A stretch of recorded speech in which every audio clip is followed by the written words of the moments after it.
Find somewhere comfortable tonight, somewhere your body can be heavy and your thoughts can wander without needing to arrive anywhere in particular. You don't need to follow this closely. You don't need to remember names or dates or the order of things. History has a way of washing over you gently when you stop trying to hold on to it, the way water moves around stones without effort. Tonight, we're going to travel somewhere very old. A city on a hill between two seas, where golden mosaics caught the light of 10,000 candles, where emperors wore robes the color of deep water, where a civilization that called itself Roman lasted for 1,000 years after Rome itself had gone quiet. You don't need to concentrate. Just let the words arrive. Some of them will drift past you on their way to sleep, and that's exactly where they belong. We're in no hurry here. The empire we're visiting has already waited over 1,000 years. It can wait a little longer while you settle. So close your eyes if they want to close. Let your shoulders find their way down. Somewhere beyond the window, the night is patient and very still. And we begin.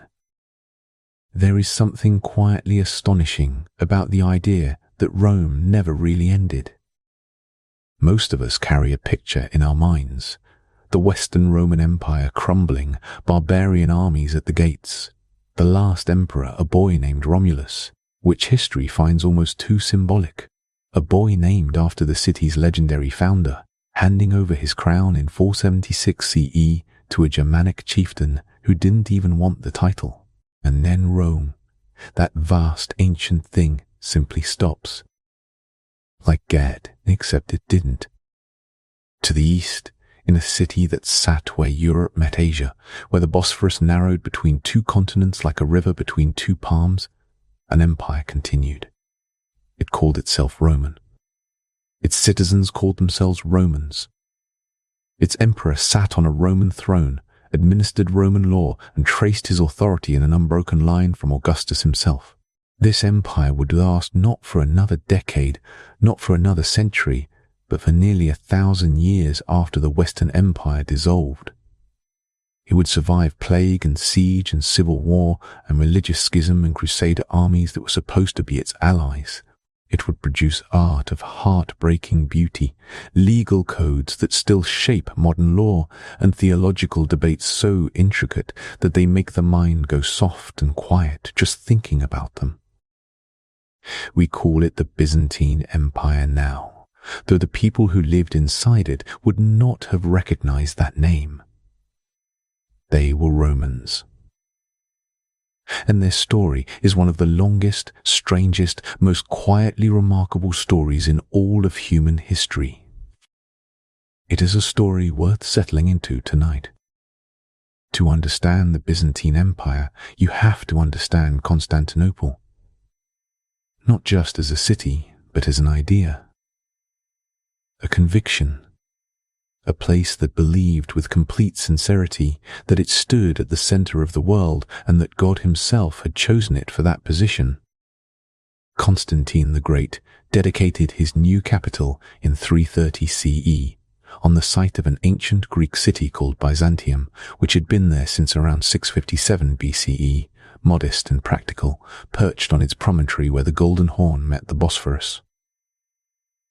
Constantine saw in this geography something that Rome, for all its grandeur, could not offer: water on the three sides. A narrow neck of land to the west that could be walled and held. And trade routes, the great veins of the ancient world, flowing through it in every direction. He called it Nova Roma. New Rome. He built it in deliberate imitation. 7 hills like Rome, a senate, a forum, a hippodrome for chariot racing, because the Romans loved their races with a passion that seems almost tender in retrospect. He brought statues and artworks from across the empire to decorate his new capital, filling it with the accumulated beauty of centuries. The city was, from its very first moments, a declaration. This is where the world's weight will rest now. And the weight came. Within a generation, Constantinople had grown into one of the largest cities in the known world. By the 5th and 6th centuries, it held perhaps 500,000 people. Merchants from every corner of the Mediterranean, scholars, soldiers, monks, silk weavers, glassblowers, diplomats from kingdoms so distant that their very existence was half legend in the streets of the capital. The city smelled of spices and salt water and the particular smoky sweetness of Byzantine bread baked in ovens scattered through every neighborhood. The Hippodrome sat at the heart of public life in a way that is difficult to fully imagine now. It could hold perhaps 100,000 people. On race days, the whole city emptied into it. Emperors sat in their special box, the kathisma, watching from above while the crowds below divided themselves into factions. The blues and the greens, they were called, named for the colors of the chariot teams they supported. These factions were more than sports clubs. They were something like political parties, something like street gangs, something like religious congregations all woven together. They cheered their drivers with ferocious loyalty. They rioted when they felt wronged. In 532 CE, the two factions united against Emperor Justinian in what became known as the Nika riots, named for the word they chanted in the streets, Nika, meaning victory, and nearly burned Constantinople to the ground. Justinian survived that uprising by the narrowest of margins, and the story of how he survived it has a particular kind of human warmth that history sometimes allows us. He was, by most accounts, on the verge of fleeing. Ships were ready. His advisors were urging him to go. And then his wife, Empress Theodora, spoke. She had come from very humble origins.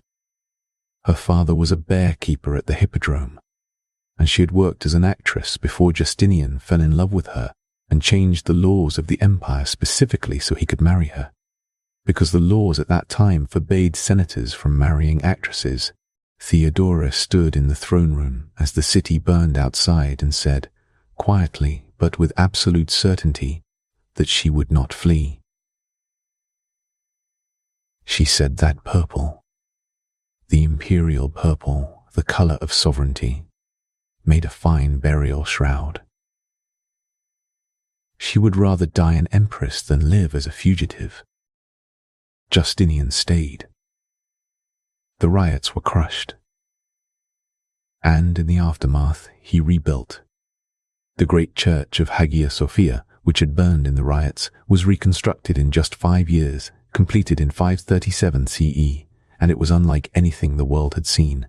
Its dome seemed to float, suspended by light rather than stone, because its base was ringed with 40 windows that let sunlight pour in from every angle.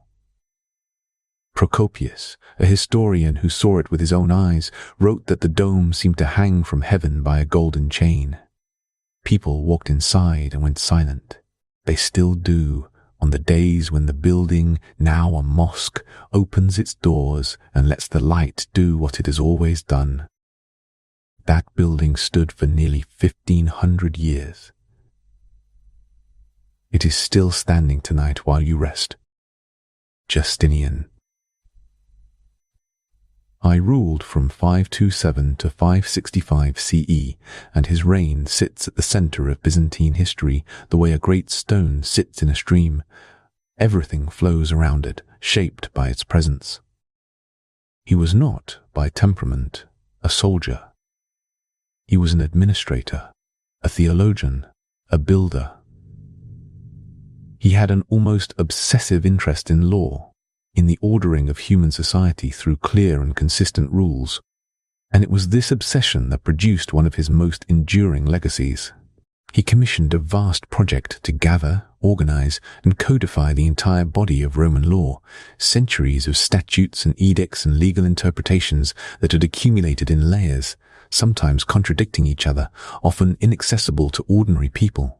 It is not an exaggeration to say that this document underlies the legal systems of much of the modern world.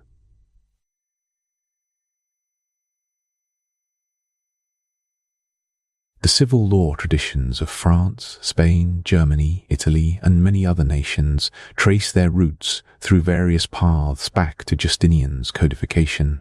When you sign a contract, or inherit property, or seek legal remedy for a wrong done to you, you are moving through a world that Justinian scholars helped shape in Constantinople 15 centuries ago. His military campaigns were led largely by a general named Belisarius, a man of extraordinary talent who spent his career winning victories for an emperor who sometimes seemed to distrust him for being too successful. Belisarius reconquered North Africa from the Vandals in 533 CE, a campaign that took barely a year and astonished the world. He then turned to Italy, fighting a grinding, exhausting war to reclaim the peninsula from the Ostrogoths. At his peak, he entered Rome itself, the old Rome, the city on the Tiber, and held it in the name of an emperor who had never seen it, the Eastern Roman Empire, reaching back across the Mediterranean, taking Rome into its arms again. For a brief time, the dream of a reunited empire seemed almost possible. It didn't last. Italy was devastated by the Gothic Wars. The reconquered territories were expensive to hold and difficult to defend. And then, in 541 CE, something arrived that no army could fight. The plague came to Constantinople on grain ships from Egypt. It spread through the city with a terrible efficiency, and at its height it was killing, by some estimates, 10,000 people a day in Constantinople alone. Justinian himself contracted it and survived, which was unusual enough that some historians have wondered whether his illness was genuine or politically convenient. The plague, now understood to have been caused by Yersinia pestis, the same bacterium responsible for the Black Death 8 centuries later, swept across the Mediterranean world repeatedly over the following 2 centuries in waves that wore down populations, disrupted trade, emptied farms, and drained the empire of the human energy it needed to defend itself. Procopius, who wrote about the plague with the careful horror of someone trying to make sense of something that refused to make sense, described streets full of bodies, ships drifting at sea with no one left alive to sail them, houses standing empty in the middle of the city. He wrote about the smell. He wrote about the way the dying sometimes hallucinated, seeing shapes that reached for them from the air. Reading his account now, there is a recognition that crosses the centuries, a sense of something familiar in the description of a world suddenly made strange and frightening by invisible illness. Byzantium absorbed it. It absorbed it the way it absorbed so many things. Through endurance, through adaptation, through the particular stubbornness of a civilization that had decided, at some foundational level, that it intended to continue. Justinian died in 565 CE, having outlived Belisarius by only a year. He left behind an empire that was larger than it had been when he inherited it, a legal code that would outlast the empire by centuries, and a church whose dome still catches the light on the shores of the Bosphorus. He was buried in the Church of the Holy Apostles, which no longer exists, but the Hagia Sophia does. And on clear days, when the light comes through those 40 windows and fills the space beneath that ancient dome, something of Justinian is still present in the air. One of the things that makes Byzantine history so rich and occasionally so bewildering is how much of it turns on questions of theology. To modernize, it can seem strange that an empire would tear itself apart over the precise nature of Christ's relationship to God the Father, or whether the Holy Spirit proceeded from the Father alone or from both the Father and the Son. But these were not merely academic questions for the Byzantines. They were questions about the nature of reality itself, about what was true and what was permitted and what the cosmos was made of at its deepest level. The iconoclast controversy is perhaps the most dramatic example of this. It unfolded over more than a century, roughly from 726 to 843 CE, and at its heart was a question that sounds simple but opens into great depth. Was it acceptable to make images of holy figures and to venerate those images? Emperor Leo III began the controversy in 726 CE when he ordered the removal of a prominent icon of Christ from the chalky gate, the main entrance to the imperial palace in Constantinople.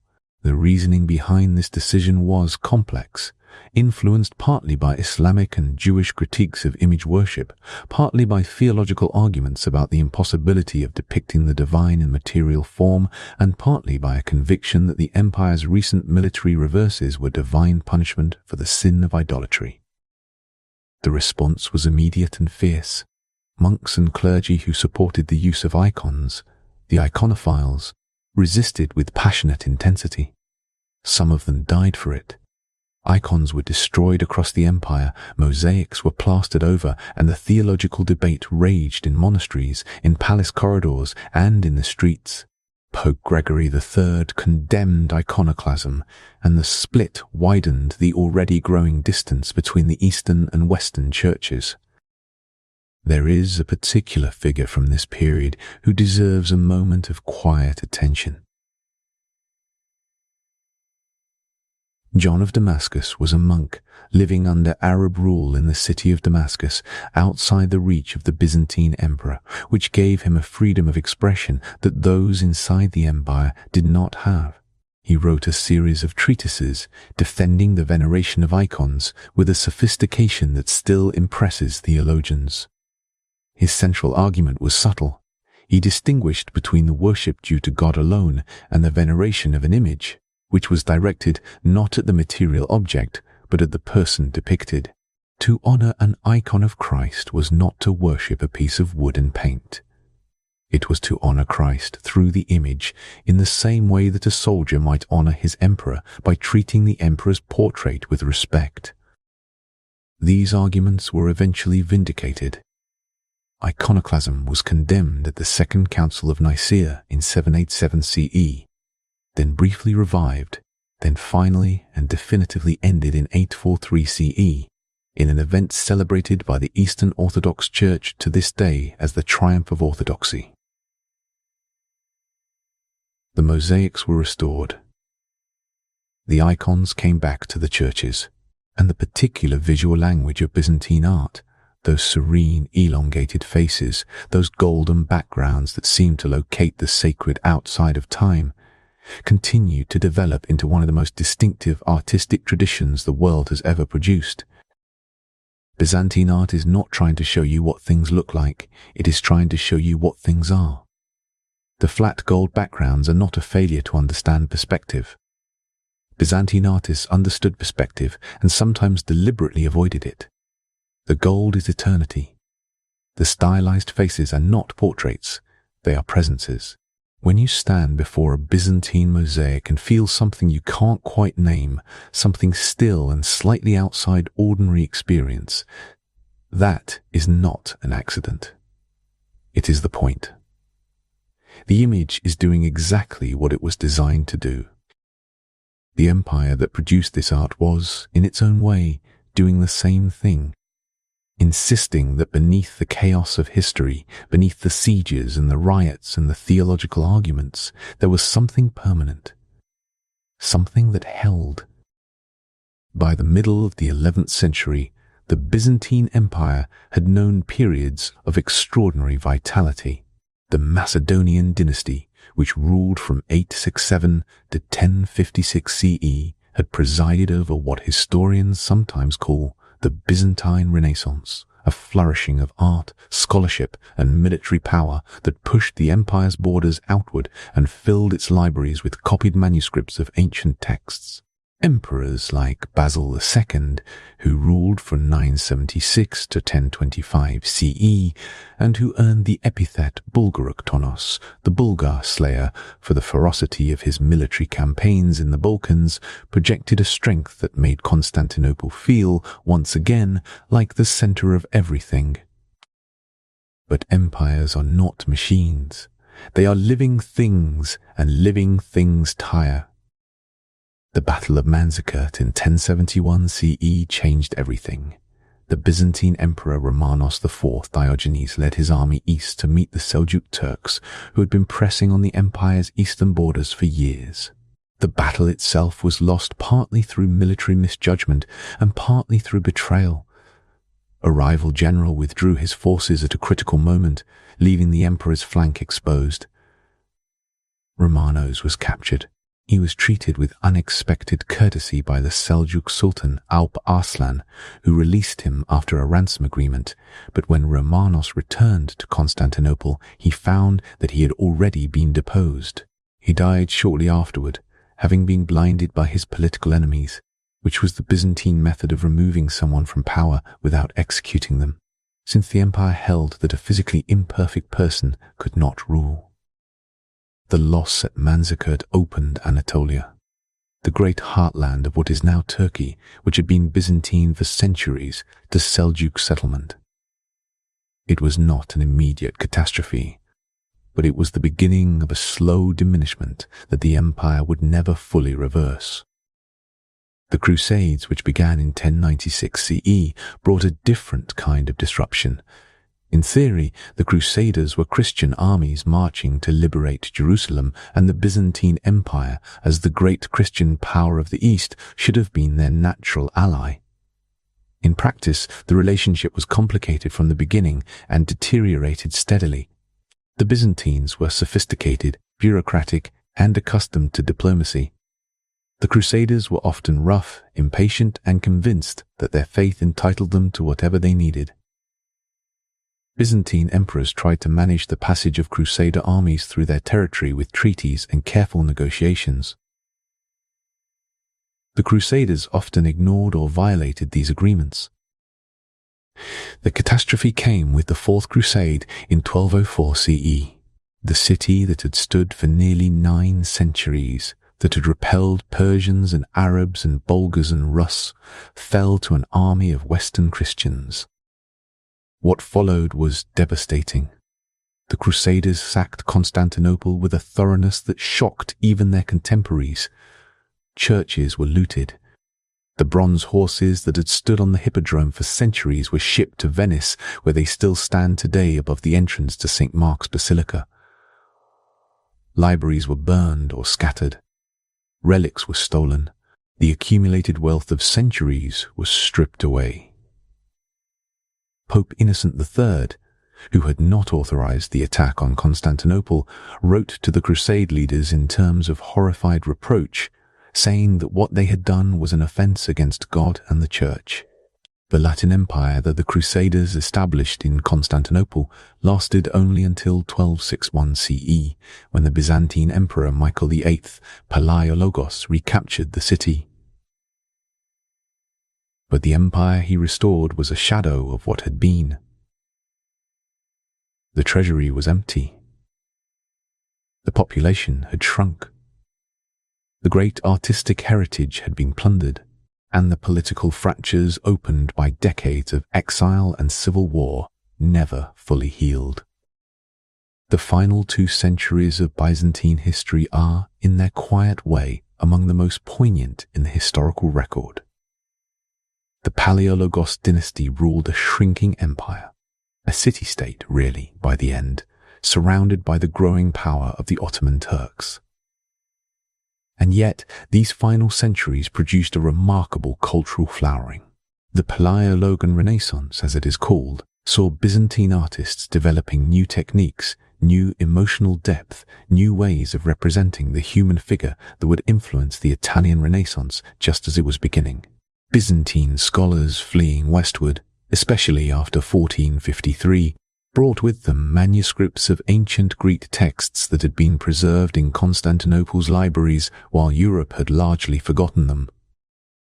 There is something both sorrowful and beautiful in that. An empire in its last breath, exhaling centuries of preserved knowledge into a world that would use it to build something new. A civilization ending, and in its ending seeding the future. Constantinople fell on the 29th of May, 1453. He had brought with him enormous cannons designed by a Hungarian engineer named Urban, which could fire stone balls weighing over half a ton. The walls of Constantinople, which had held for over 1,000 years, had never faced anything quite like them. The last Byzantine emperor was Constantine the Sifth Palaiologos. His name too feels almost too symbolic. Constantine, like the first emperor who had built the city standing at its end, he had known for years that the end was likely coming. He had appealed to Western Europe for help, and Western Europe had sent very little. There were complicated religious reasons for this. The schism between the Eastern Orthodox Church and the Roman Catholic Church had never fully healed, and many in the West felt that the Byzantines deserved their fate for their reluctance to submit to papal authority. A small number of Genoese and Venetian soldiers had come. They fought bravely. War was not enough. On the final night, Constantine the Mine I reportedly attended a service in the Hagia Sophia, surrounded by his remaining soldiers and the citizens of his city, Orthodox and Catholic together, praying in a church that had been the heart of Byzantine civilization for 9 centuries. Then he went to the walls. He was never seen again. His body was never definitively identified. There are legends, the kind that gather around the end of great things, that he was turned to marble by an angel and sleeps beneath the city and will wake when Constantinople is Christian again. The city did not fall all at once. It fell the way the empire had always fallen, slowly and then suddenly, with a particular quality of irreversibility that only becomes clear afterward. Mehmed entered the city on horseback. He went directly to the Hagia Sophia. He had it converted to a mosque, which it remained for nearly 5 centuries. He was, by the accounts of those who observed him, moved by what he saw inside.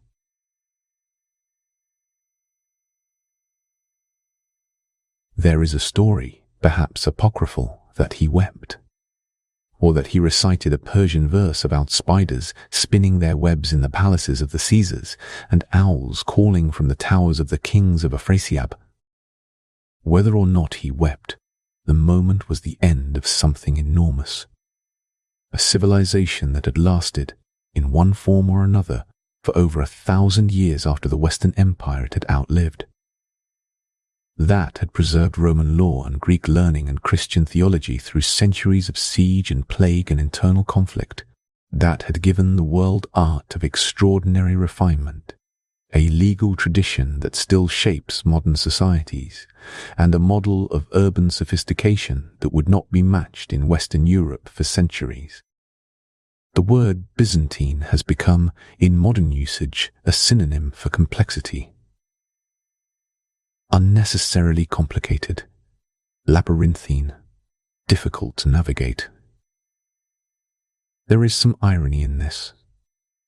The Byzantines were, in many ways, the most organized, most literate, most administratively sophisticated civilization in the medieval world.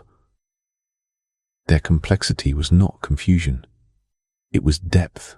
It was the accumulated weight of 1,000 years of continuous culture, layered on top of itself, rich and strange and endlessly intricate, the way old cities are intricate, the way old forests are intricate, the way anything that has been alive for a very long time becomes intricate.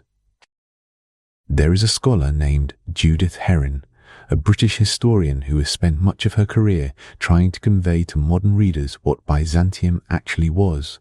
She writes about it with a warmth that is not sentimental, but genuinely felt, the warmth of someone who has spent decades in the company of a civilization and found it repeatedly surprising.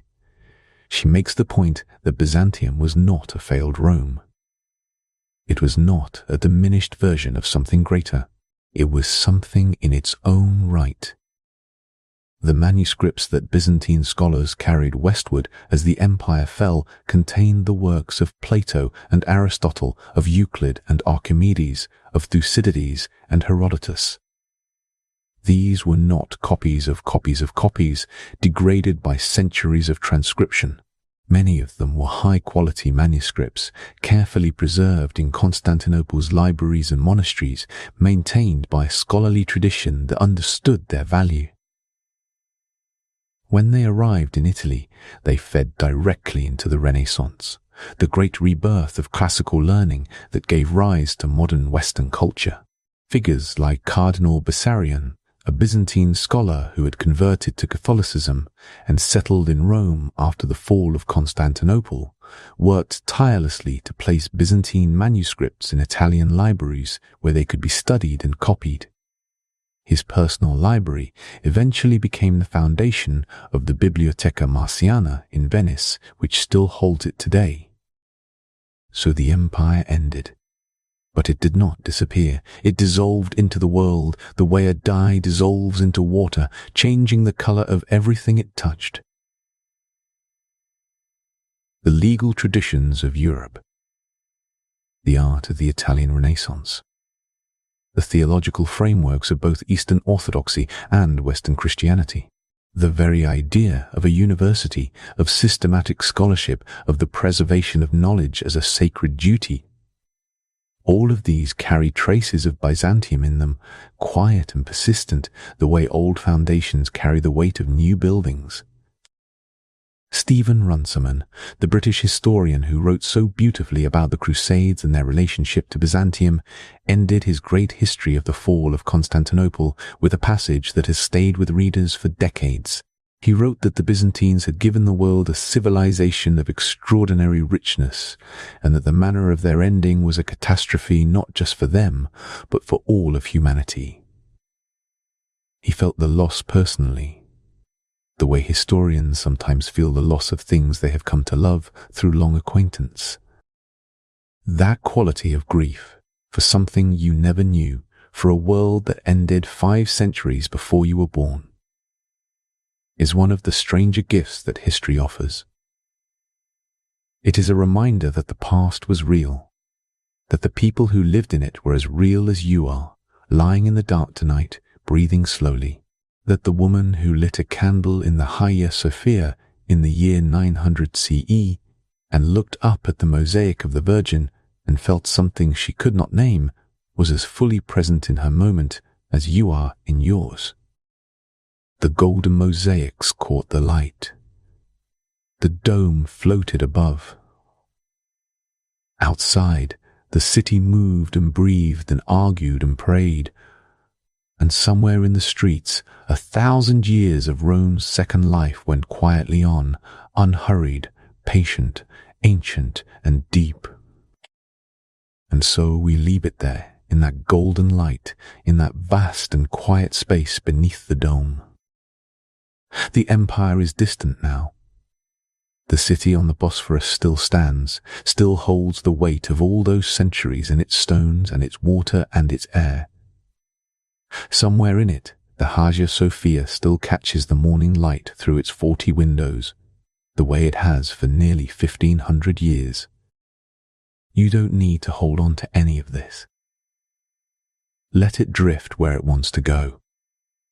Let the names soften and the centuries blur into something warm and faintly golden, the color of old candlelight, the color of a mosaic seen from far away. The day behind you is already quiet.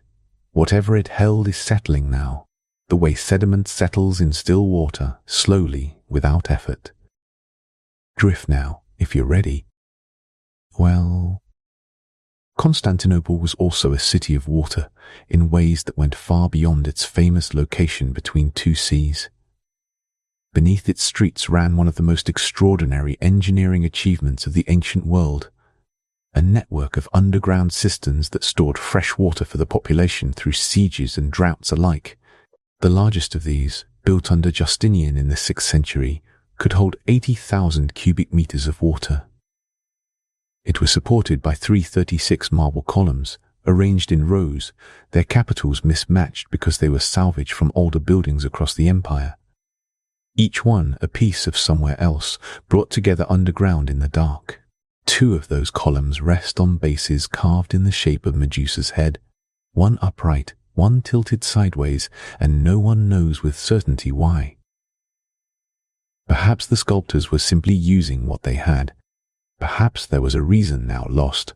The cistern still exists beneath the streets of modern Istanbul, still holds a little water, still lets visitors walk between those ancient columns in a hush that feels less like a museum and more like a memory.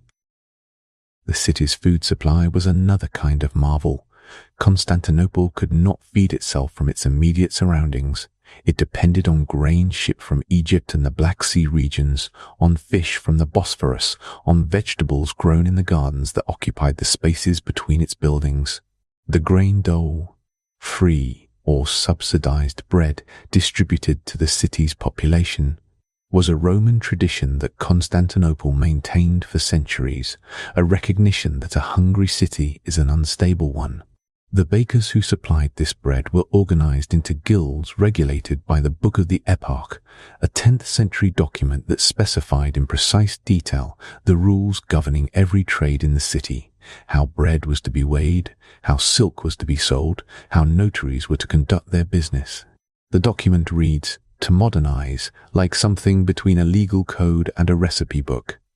Dry in places, and then suddenly vivid, suddenly human, when you realize you are reading the actual rules by which actual people organized their actual days 1,000 years ago in a city that believed itself to be the center of everything. The silk trade deserves its own moment of attention, because it was central to Byzantine wealth and Byzantine power in ways that are easy to underestimate. Silk was not merely a luxury. It was a currency, a diplomatic tool, a symbol of status so potent that the empire carefully controlled who could produce it, who could sell it, and who could wear it. Certain colors of silk, above all, the deep purple extracted from the murex sea snail, a process so laborious and so foul-smelling that the dye works were kept far from polite neighborhoods, were reserved for the emperor alone. To wear imperial purple without permission was treason. The emperor's children, born while their father was on the throne, were called porphyrogenetos, born in the purple, a title that carried enormous prestige and was meant to mark them as uniquely legitimate, uniquely chosen. The room where imperial births took place was lined with porphyry, a dark purple-red stone, so that the very walls of the world these children entered first were the color of sovereignty. For centuries, the secret of silk production, the cultivation of silkworms, the unreeling of their cocoons, was known only in China, and the Byzantines paid enormous sums to import raw silk along the Silk Road. Inside the sticks were silkworm eggs smuggled out of China at considerable personal risk. The story has the quality of a fable, but it appears in multiple sources, including Procopius, who was not a man given to embellishment when he could be precise instead. The eggs hatched. The silkworms were raised. The Byzantine silk industry was born, and with it a degree of economic independence that would sustain the empire for centuries. There is something in that image, two monks and their hollow walking sticks carrying the future of an empire inside them. That feels like it belongs to a story someone would tell in the dark, unhurried, while the night settled around them. Belisarius deserves more than a brief mention, because his life has a quality of quiet tragedy that history rarely stages so cleanly. He was, by almost every account, the most gifted military commander of his age, possibly of several ages. He reconquered North Africa in a single campaign. He took Rome.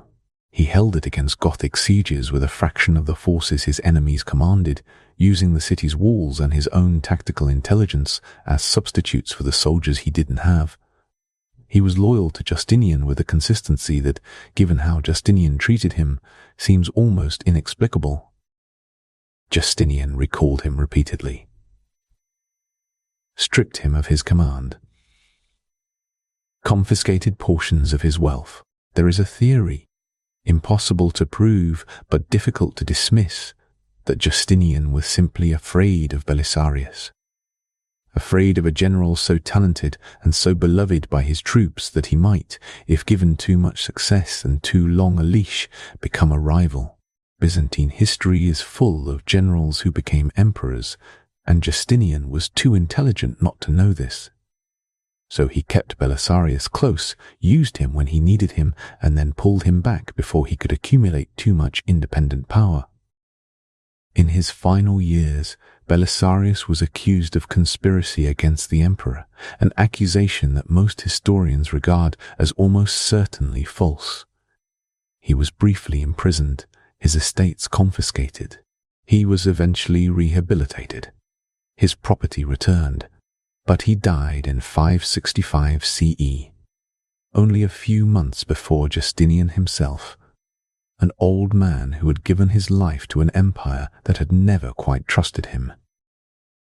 There is a legend, almost certainly invented, that Belisarius spent his last days blind and begging in the streets of Constantinople, holding a cup and calling out that a great general had been reduced to this by the ingratitude of emperors. The image captured the imagination of later centuries. It became a subject for painters and poets, a symbol of the way power treats those who serve it too well. The legend is almost certainly false, but the feeling it encodes, that there is something particularly sorrowful about a great talent used and discarded, is true enough to have kept the story alive for 1500 years. The plague that arrived in 541 CE and that historians now call the plague of Justinian left traces in the historical record that are both clinical and deeply personal. John of Ephesus, a bishop and historian who survived it, wrote about watching the city transform around him. He wrote about going to the harbour and finding ships that had drifted in from elsewhere, their entire crews dead, the vessels moving with the wind because there was no one left to steer them. He helped bury the dead himself, because there were not enough people left to do the work. He counted. He kept counting. He wrote that in Constantinople alone, in the worst weeks, the dead numbered in the tens of thousands daily. Modern archaeologists working in various parts of the former Byzantine world have found mass graves from this period. Burials done quickly, without the usual care, the bodies layered rather than individually placed, which tells you something about the scale of the dying and the exhaustion of the survivors. DNA analysis of skeletal remains from some of these graves has confirmed the presence of Yersinia pestis, connecting the ancient accounts to the biological reality. History and science meeting across 15 centuries, each confirming what the other suspected. The plague returned in waves for the next 200 years. Each wave was somewhat less severe than the last, as populations developed partial resistance, but the cumulative effect was devastating. Some historians argue that the plague of Justinian did more than any military defeat to weaken the Byzantine Empire's ability to hold its territories.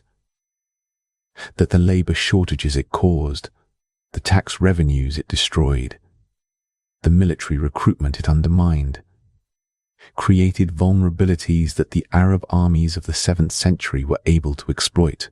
Others argue this overstates the case. The debate continues quietly in academic journals, while the rest of the world goes about its business, unaware that the shape of the medieval world may have been drawn not by armies or ideas, but by a bacterium moving through the holds of grain ships. The theological intensity of Byzantine life extended far beyond the iconoclast controversy, deep into the texture of ordinary existence. Constantinople was a city of churches, hundreds of them, in every neighborhood, serving populations that took religious observance with a seriousness that is difficult to fully convey to a modern secular reader.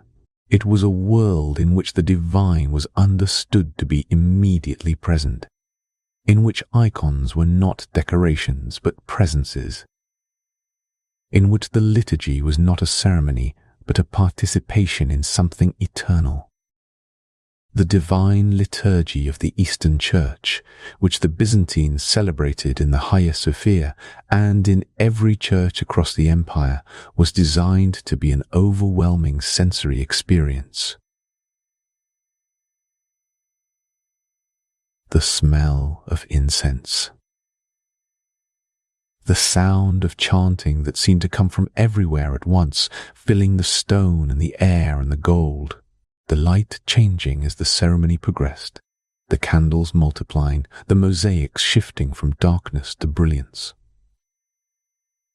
A 10th century account describes the reaction of envoys from the court of Vladimir of Kiev, who had come to Constantinople to investigate Christianity and report back to their prince on whether it might be worth adopting. They attended a service in the Hagia Sophia and afterward told Vladimir that they had not known while they were inside whether they were in heaven or on earth. They said they could not forget the beauty of it. Vladimir converted his people to Christianity, and the Eastern Orthodox Church that grew from that conversion is still one of the largest Christian denominations in the world, shaped at its root by the aesthetic choices of Byzantine architects and liturgists who understood that beauty was not decoration but argument. There is a monk named Simeon, the new theologian who lived from around 949 to 1022 CE, and whose writings offer a window into the inner life of Byzantine religious experience that is unlike almost anything else from the period. He wrote about encountering the divine, not as an abstract proposition, but as a direct experience. A light, he said, that was not physical light, that appeared to him in moments of prayer and that he struggled to describe because the language available to him was made for ordinary things, and this was not ordinary. He was controversial in his own time because he claimed personal mystical experience with a directness that made the church authorities nervous. He was exiled for a period, but his writings survived, and they are read still by people in monasteries and by people in apartments in modern cities who are looking for a language adequate to what they have felt in quiet moments and cannot explain. The Byzantine approach to education was another area where the empire's sophistication becomes visible. Constantinople maintained a tradition of higher learning that was, for much of the medieval period, unmatched in the Western world. The University of Constantinople, founded in 425 CE under Emperor Theodosius II, employed professors in grammar, rhetoric, philosophy, and law, both Latin and Greek, and was a center of scholarly activity for centuries. When it declined, private scholars filled the gap, teaching in their homes or in monasteries, maintaining the tradition of commentary and debate that went back to ancient Athens. Figures like Michael Psellus, an 11th century polymath who wrote on philosophy, history, science, and rhetoric with equal facility, embodied a Byzantine ideal of the educated person as someone whose knowledge was not specialized but encompassing, someone who understood that all knowledge was connected, that theology and mathematics and history and medicine were different angles of approach to the same underlying relation, with different angles of approach to the same underlying reality. Psellus wrote a history of the Byzantine emperors of his own time called the Chronographia. That is one of the most vivid documents to survive from the medieval world. It is not a dry chronicle, it is full of personality, of sharp observations about the characters of the emperors he served, and sometimes advised, of moments of dry wit, of passages where his genuine admiration for someone breaks through the rhetorical conventions of the period. He describes Empress Zoe, who ruled in her own right and with her sisters at various points in the 11th century, with a complexity that feels almost modern, acknowledging her faults, her vanity, her sometimes poor judgment in men, while also conveying his genuine respect for her intelligence and her sense of imperial dignity. Zoe was in her 60s and 70s during the period Psellus knew her, and she was still, by his account, a woman of remarkable presence, who kept a laboratory in the palace where she experimented with perfumes and cosmetics, and who treated the icons in her private chapel with an intimacy that verged on conversation, speaking to them, he says, as though to a friend who could answer. That image, an elderly empress in her palace laboratory, surrounded by the smell of her experiments, speaking quietly to a painted face on a wooden panel, has a particular kind of warmth to it. A human warmth, a reminder that beneath the theological abstractions and the political dramas and the military campaigns, the Byzantines were simply people, doing what people do, trying to make sense of their world, trying to connect with something larger than themselves, trying to find beauty in the materials available to them. The Paleologan period, those final 2 centuries before the fall, produced artists whose work still stops people in their tracks. The mosaics of the Chora Church in Constantinople, created in the early 14th century under the patronage of a statesman and scholar named Theodore Metochites, are among the most beautiful things made in the medieval world. Metochites himself appears in one of them, kneeling before Christ, offering a model of the church he has just rebuilt and decorated. A man presenting his gift, caught in gold and colour, still visible 7 centuries later. His face has an expression that is difficult to read, but impossible to ignore. Not quite pride, not quite humility, something between them, something that might be the expression of a person who has made something beautiful and knows it and is uncertain what to feel about that knowledge. Metochites was a fascinating figure in his own right. A high official in the court of Andronicus II, a scholar who wrote extensively on philosophy and astronomy, a man who clearly loved beautiful things and spent his considerable resources making more of them. He fell from power when Andronicus was overthrown by his own grandson in a civil war, was briefly imprisoned, lost most of his wealth, and was eventually allowed to retire to the monastery he had built and decorated, where he died in 1332 CE. The mosaics he commissioned outlasted him by nearly 7 centuries, and are still there in what is now the Kariye Mosque in Istanbul, their colours still luminous, their figures still present in that particular way. The scholars who fled westward as the Ottoman pressure on Constantinople increased brought with them not only manuscripts, but also a living tradition of commentary and debate. George Gemistos Plethon, one of the most remarkable Byzantine intellectuals of the final period, attended the Council of Florence in 1438 and 1439 CE, a council convened to attempt a reunion of the Eastern and Western churches in the hope of securing Western military aid for Constantinople.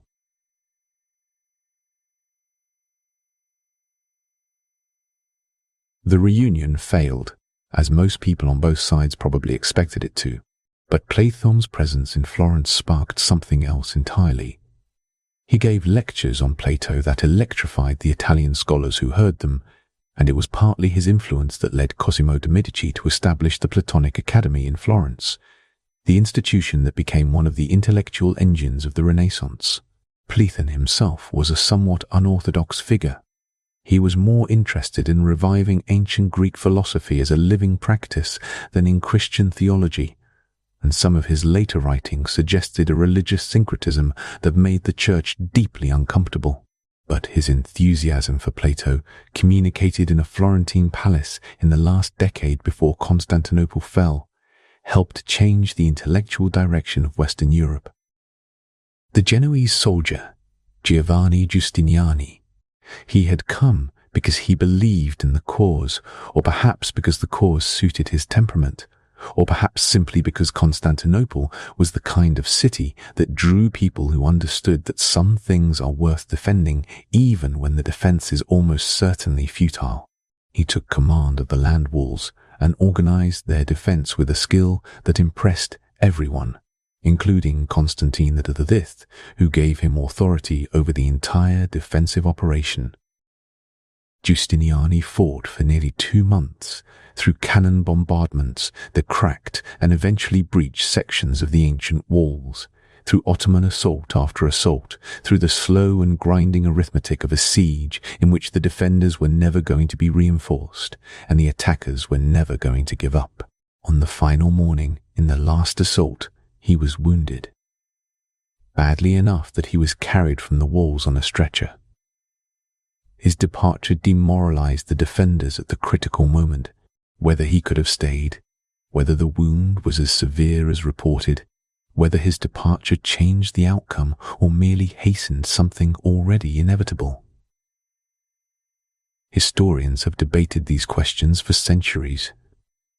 He died a few days later on the island of Chios and was buried there. His name appears in the chronicles of the fall with a mixture of admiration and something that is not quite blame but is not quite absolution either. The complicated feeling that history sometimes has about people who did their best in situations where their best was not enough. The Ottoman soldiers who entered Constantinople on the morning of May 29, 1453, found a city that was already diminished. The population, which had been perhaps 500,000 at its peak in the 5th and 6th centuries, had fallen to perhaps 50,000 by the time of the fall. A city rattling in its own walls, its neighborhoods half empty, its great monuments still standing, but its human energy depleted by plague and civil war and the long, slow drain of decline. Mehmed II, who was by all accounts a man of genuine intellectual curiosity as well as military ambition, walked through the Hagia Sophia and understood, it seems, that he was standing inside something that had to be preserved. He converted it to a mosque, yes. That was the symbolic act that marked the conquest. But he also gave orders that the building itself was not to be damaged, that its structure and its mosaics were to be respected. Some of the mosaics were plastered over in subsequent years, as Islamic practice does not permit figural images in places of worship. But the building survived, and when the plaster was removed in the 20th century, the faces beneath it were still there, still gazing out with that particular Byzantine stillness, as if they had simply been waiting. The word that keeps returning in any sustained encounter with Byzantine history is endurance, not triumph. Byzantium's story is not a story of unbroken triumph. It is a story of survival under pressure, of continuity maintained through circumstances that should have ended it many times over. The empire absorbed the plague of Justinian and continued. It absorbed the Arab conquests of the 7th century, which stripped away Egypt and Syria and North Africa, and continued. It absorbed iconoclasm and the Crusades and Manzikert and continued. It continued until it couldn't. And even then, in its ending, it found a way to persist. In the legal codes of modern Europe, in the theological traditions of Orthodox Christianity, in the art that influenced the Renaissance, in the manuscripts that fed the great rebirth of classical learning, in the very idea of a city as a place where civilization concentrates and preserves itself against the erosion of time. There is a particular quality to things that have lasted a very long time. Old buildings have it. Old forests have it. Old music, played on instruments that were made before anyone now living was born, has it. It is more like the recognition of depth. The sense that beneath the surface of what you are experiencing, there are layers going down and down, each one the residue of a moment that was, in its time, as present and as real as this one. Byzantine civilization has that quality in abundance. It is old in a way that feels alive rather than dead, the way a very old tree is alive. Not despite its age, but through it, because of it, the rings at its years giving it a density that younger things simply do not have. Somewhere in the libraries of Europe and North America and Greece and Turkey, the manuscripts that Byzantine scribes copied by candlelight in the monasteries of Constantinople and Mount Athos still exist. Some of them have been digitized. Some of them sit in climate-controlled rooms, handled only by scholars wearing cotton gloves. Some of them have not been fully read in centuries. In them, in the careful marks of ink on parchment, made by hands that have been dust for 1,000 years, the voices of the ancient world were preserved through the long, strange, enduring life of the empire that called itself Roman and lasted, against all probability, for 1,000 years after Rome. That is not nothing. That is, in its quiet way, everything.